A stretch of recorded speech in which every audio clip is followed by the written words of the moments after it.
اور سزائیں ہمیں دلواتے ہو.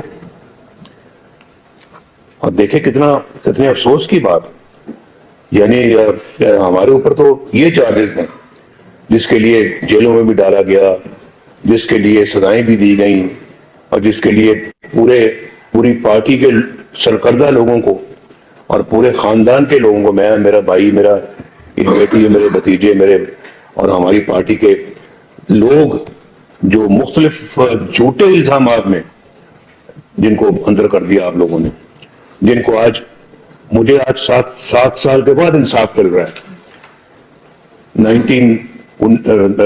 2016 سے شروع ہوا اور آج 2023 میں مجھے انصاف ملا. یعنی کہ ظلم تو آپ نے ڈھایا، لیکن ظلم کا ازالہ کرتے کرتے کتنے سال لگ گئے.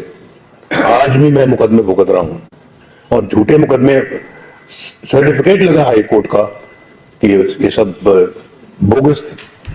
اب جنہوں نے بوگس مقدمے بنائے ہیں، کوئی ان سے پوچھے گا کہ آپ نے کیوں بنائے؟ کوئی ان سے بات کرے گا کیوں بنائے؟ جج بول رہا ہے وہ شوکت عزیز صدیقی کہ میرے پاس جنرل فیض آیا، میرے پاس آ کے یہ کہا انہوں نے، آ کے ہماری تو 2 سال کی محنت ضائع ہو جائے گی اگر نواز شریف کو، اس کی بیٹی کو، اگر آپ نے جیل سے باہر آنے دیا. اب بتائیں مجھے، خود ثاقب نثار کی آڈیو ٹیپ ہے کہ یہ تو ہم نے تو ان کو اندر رکھنا ہے اور عمران خان کو لانا ہے.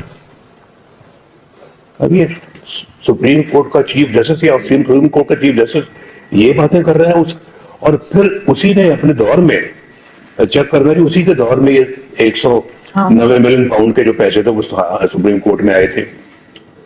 کیسے آپ نے اس کو اپنا قبول کر لیا آپ نے کہ آپ سپریم کورٹ میں رہے؟ کیسے؟ یہ بھی بتائیں نا، قوم کو بتائیں، قوم کو بتائیں کہ ڈاکہ ڈالا کس نے اس ملک میں. چور چور کہنے والے خود چور ہیں، سب سے بڑے چور ہیں، اور دوسروں کو چور چور کہتے ہیں. یہ پتہ لگنا چاہیے قوم کو، یہ ان چیزوں کا علم ہونا